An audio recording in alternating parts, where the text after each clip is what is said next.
Somewhere Better by I_am_Ellie on AO3. Episode 53. Chapter 9. Pain. Izuku had never been punched before, had never had a bloody nose. He hadn't known noses could be bloody, though he supposed it made sense. He was sitting on the ground, and the grass was soft and moist and muddy. He'd probably stained his uniform. He cupped a hand over his face, over the steadily bleeding nose, because blood stains were probably harder to wash out than grass stains. His nose burned, like someone had lit the inside of it on fire.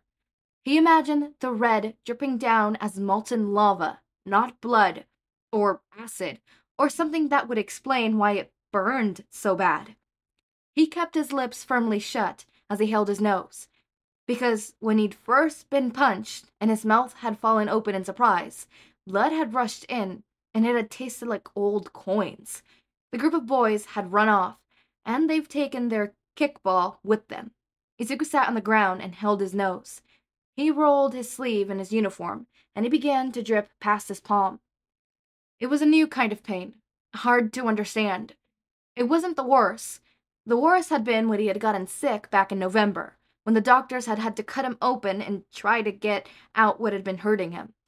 That had hurt so much, an ache in his tummy that had made it hard to sit up, to breathe, to laugh, to cry. This was ice and fire, numb and hot, overbearing and manageable, and too many things at once. It wasn't the worst. Objectively, Izuku knew it wasn't. It would hurt, and then it would abe and heal over, and it'll be gone by next week. It wasn't the worst, but it felt like the worst. Pain was always so much worse in the moments when you were experiencing it. So much worse. Dirt was kicked up as Ochako and Hitoshi slid to a stop in front of him. Denki and Mei looked up the rear, sitting up on either side of Izuku and asking if he was okay, if he needed a nurse. Hitoshi grabbed his wrist and tried to take it away from his nose. He put another hand under his chin, tilting his head back before pinching his nose hard. Izuku cried out before taking a deep breath in through his mouth, letting it out slowly, and doing that again and again. The bleeding stopped. Denki had a hand on his shoulder. Mei was holding one of his hands tight. Ochako had the other. Hitoshi still had the hand under his chin, still had his head tilting up to the sky, hands still on his face, though it wasn't pinching his nose anymore, probably checking to make sure it wasn't still bleeding. It was only then that he realized he was crying, shoulders shaking and tears running down his face. It made him happy. It made his chest glow, despite the pain in his nose, a pain that had faded away from a sharp burn to a throb, and tears in his eyes. He couldn't fully understand it, the significance, because Izuku was 6, and 6-year-olds didn't notice the significance of things. But knowing that his friends would be there, that they would take care of him when he was hurt, hold his hand and look at his injuries, care about him and worry for him, that was everything. Shouta had been 8 years old when he tried to cook for the first time. His mother had been coming home past midnight every night and leaving before he woke up for school. It had been like that for a year, and every day after school, where he had gotten free lunches because of his financial situation, he'd eaten chips and candy or cans of fruit or whatever he could find in the pantry, staring up at the ceiling and not doing much, just thinking. He'd gotten tired of eating junk food every night for dinner, so he'd gone to the corner store and used 500 yen to buy a single package of instant ramen. He'd been young at the time, and hadn't known that ramen didn't have much more nutritional value than chips and candy. He'd taken it home, used a chair from the living room so he could reach the stove and sink, filled a pot with water, left it to boil, and then poured the instant ramen into the water as well as a package of flavoring. There hadn't been a rule against it, though there weren't any real rules to speak of, not with his family, not for Shouta, so he hadn't seen the problem with cooking something. Hadn't thought about the fact that he couldn't remember the last time he'd seen someone cook something, and didn't have anything to base his efforts off of. He hadn't known how long to cook them, and the noodles had turned to mush when he grabbed the ladle and tried to put them on a bowl. They had been soggy and had fallen apart in great clumps. It smelled awful. He had been angry, so angry. He grabbed the pot of hot water, hot, scalding hot water, and almost immediately dropped it. The handle burned an angry red mark into his skin. The pot had fallen onto the ground with a crash, water and ramen splashing. A bit of a splash onto Shota's forearm, burning the skin. It had been so loud. He curled up onto the couch, leaving the mess in the kitchen, holding his arm close to his chest, ears ringing, shaking, and crying into the cushions. The next morning, Shouta had woken up with half his body dangling off the couch. There had been a large, angrily blister on his forearm, and the mess in the kitchen had been gone. He had mostly forgotten the shock that had flooded his system when his arm and hand were burned. When he dropped the pot, confusion, pain, adrenaline, fear. Too many feelings for an 8-year-old to comprehend. He remembers them now. The shock. He felt like gallons and gallons of scorching hot water had been dumped over his head. Nezu was talking, but Shouta couldn't quite hear him. His ears had started ringing and his vision had started tunneling after Nezu had started the conversation with, "We've begun to reconsider your position at UA High School." Because this was supposed to be his break. The job was supposed to be it for him. No more hunting for jobs no one else wanted. No more nights staying up late and wondering how he was going to spread his money thin enough to pay the bills and buy gas and groceries. No more hard times.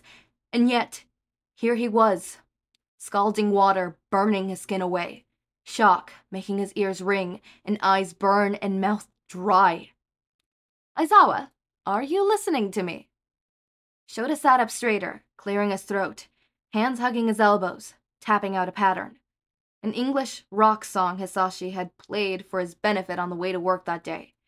He looked over at his boss, his formal boss, because Nezu was firing him. He would listen to this, and he would hear every word.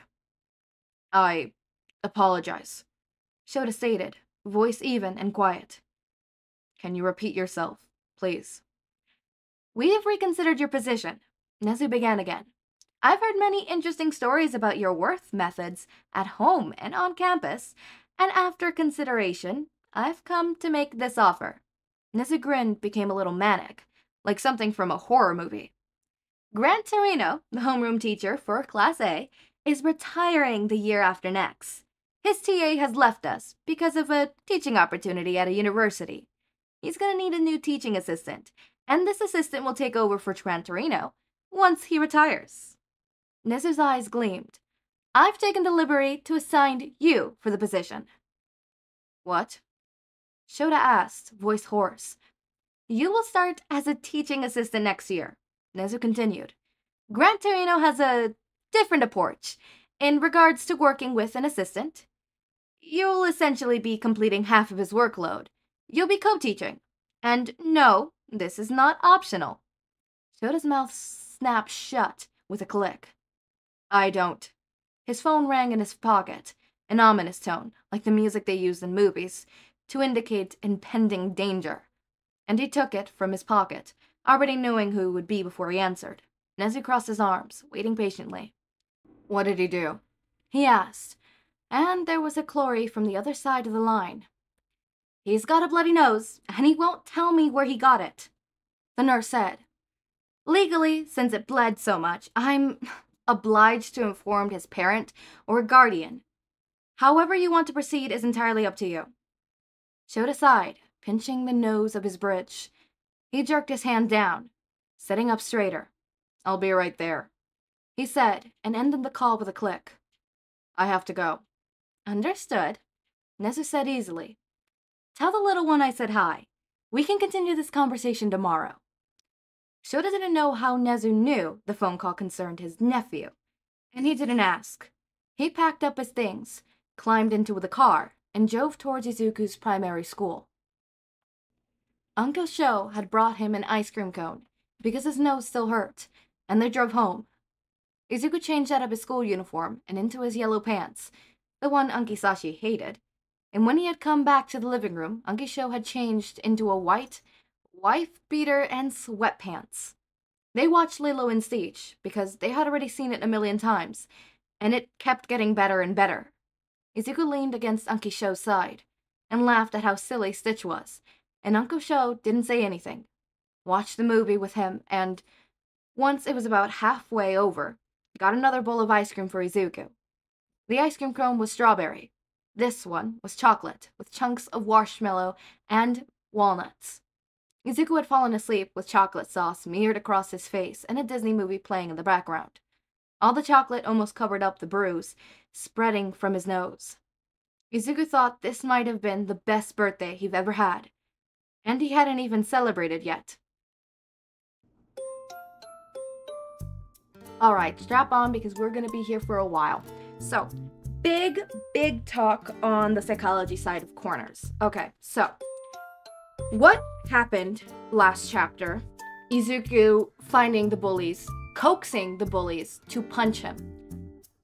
I feel that, okay, that one's hard to explain, right? Because obviously kids have different ways of, confronting stuff. The simple fact that Izuku did not tell the nurse how he got the fucking, the hurt nose, means that you can cross off the fact that he did it to get the other kids in trouble. For the most part, I think it's a little bit of trying to pin everything on him, like have all the bullies focus on him and not his friends.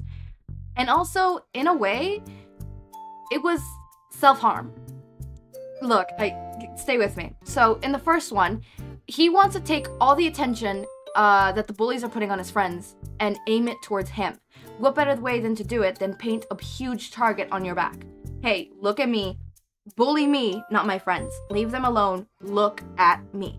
Right? And so that's what he did. He went over there. He literally tried to stop them. It's like, hey, stop. These are my friends. Stop. Right?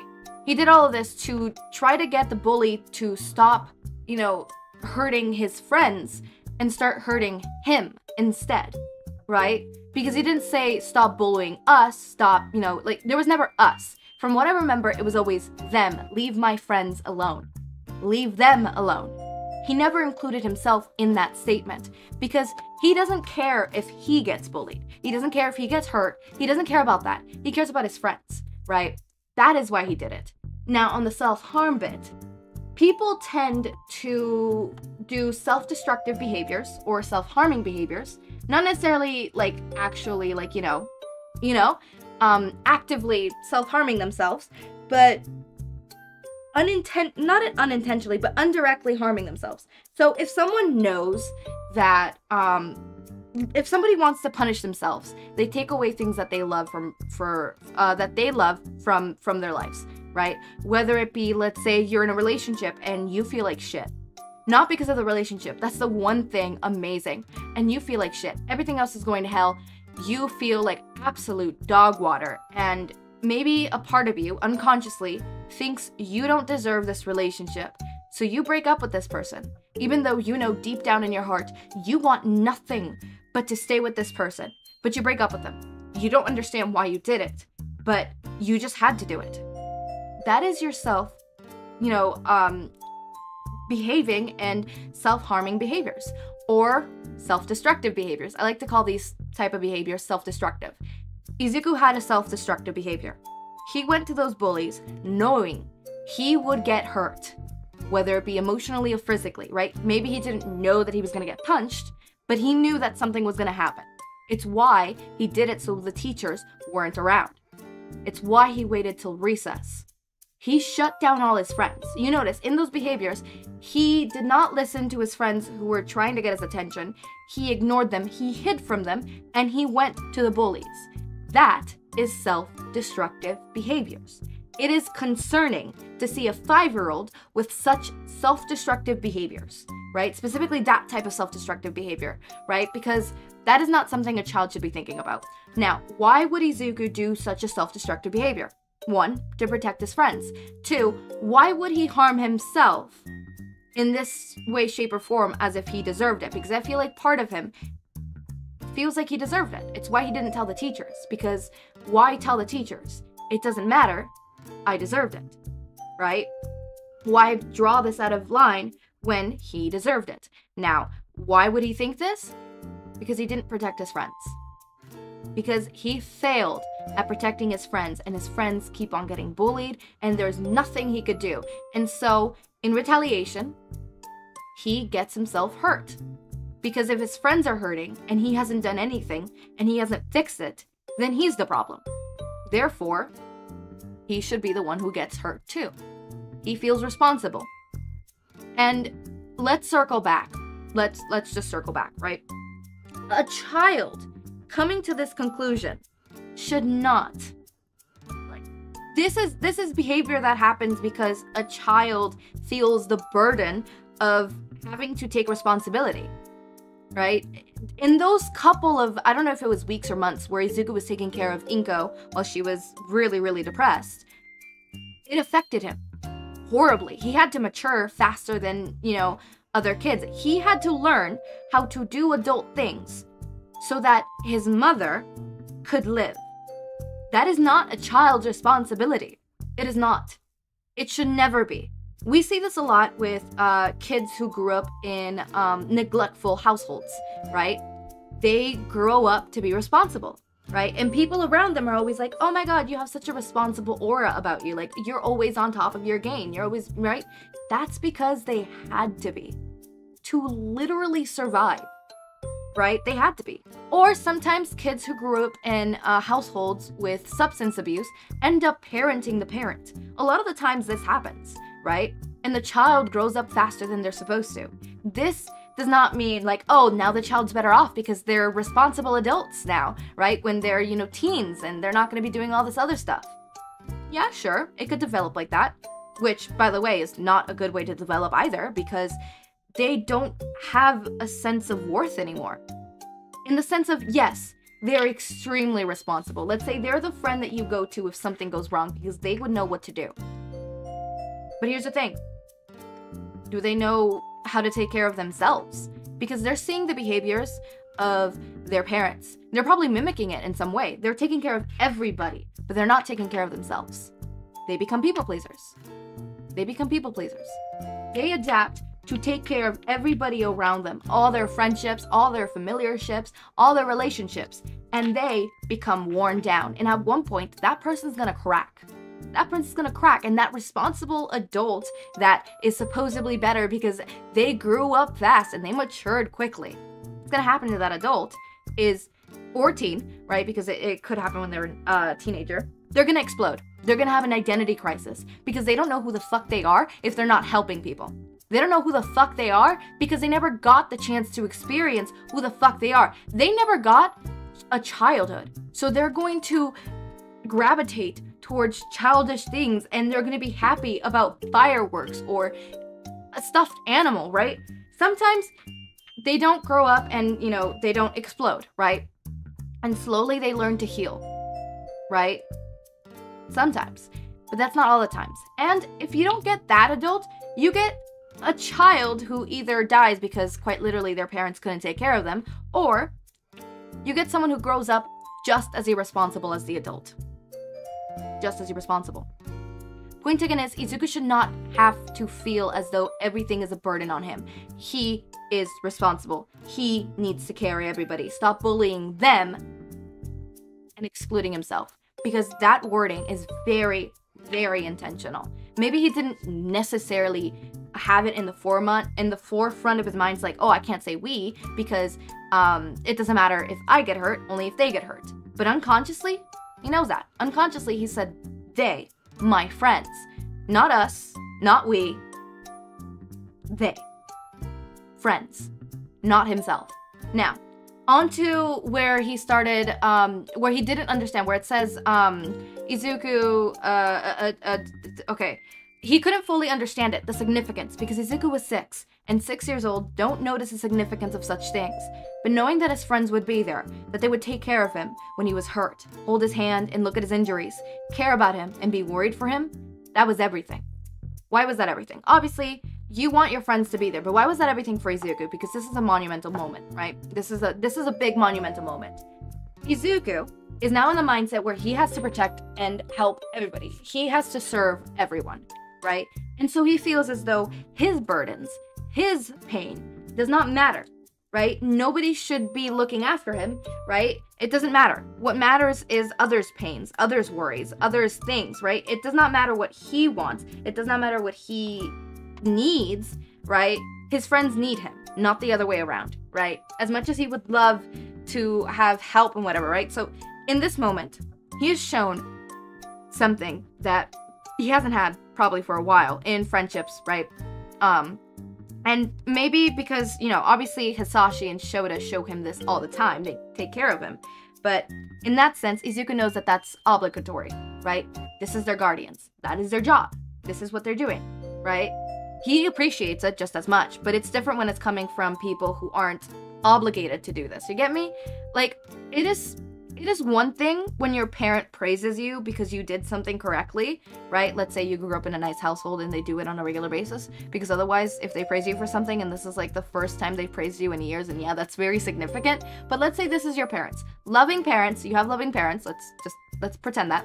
You have loving parents, right? And they praise you for something, and this is something regular. They praise you for things you do. When you get a good grade or whatever, right? Or when you get a moment, a life significant moment in your life, right? Something happens, right? Point taken is, they congratulate you. They celebrate with you. They say, you did a great job, right?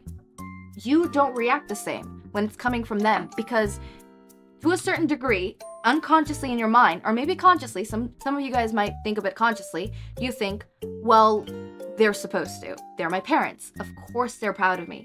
Of course they love me unconditionally. To a point, it is obligatory for them to have to do that, right? Obviously, not all parents love their children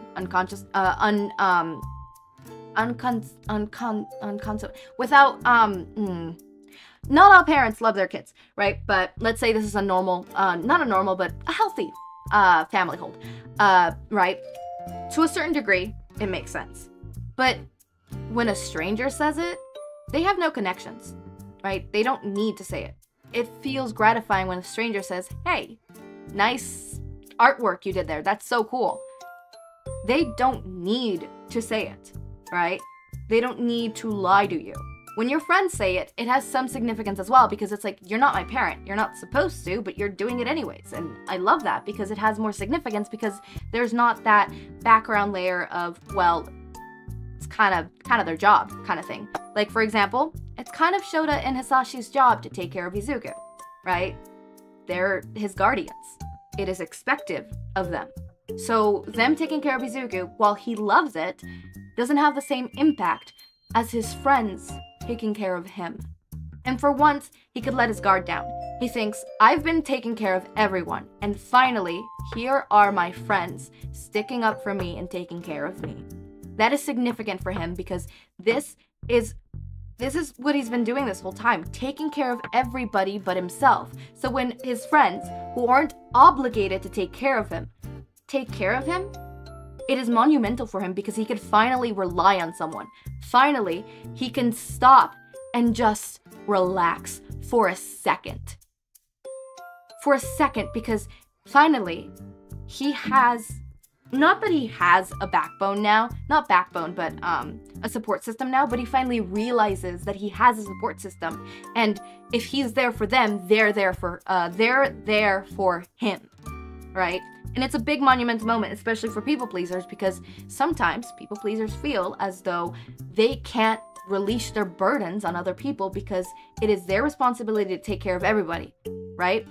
They need to deal with their own stuff at their own time, right? They can't rely on people, because that's just releasing their burden on another person, and that's just cruel, right? They feel guilty for doing such things. So when a friend does it anyways, lets you rely on them, it is a monumental moment, because it's like, wow, I can rely on someone, finally. You hear my voice cracking, you hear me kind of start crying. I am, because I remember that moment I had. And that was a true healing moment. That's when I fully started to heal. Obviously, I didn't go from being a people pleaser to not a people pleaser. I still had people pleasing tendencies for years after that. but obviously I've gotten better. I'm not saying that I'm completely healed from all my people-pleasing tendencies. I sometimes catch myself still being a people-pleaser, but for the most part, I'm healing. And that is the moment that I could pin on my healing fully, you know, going from a slow little row, like a slow little, you know, 5 miles per hour on the car to like zooming it, right? Obviously there was some twists, turns, healing is not all linear. I don't have to say that again, but it's a monumental moment, and I love that we're having that moment. That's all I have to say about Psychology Corner. I would talk about Shota's whole thing about expecting the worst, but I think I've talked about that before. If not, well, people expect the worst when worse things happen, and it's just who people become. They glass half empty kind of people, you know? As always, my raindrops, make sure to eat, sleep, drink water, take your meds. Have a wonderful day or night. Link to my Discord server and socials are down in the description. Subscribe to see more of my content, and thank you so much for watching.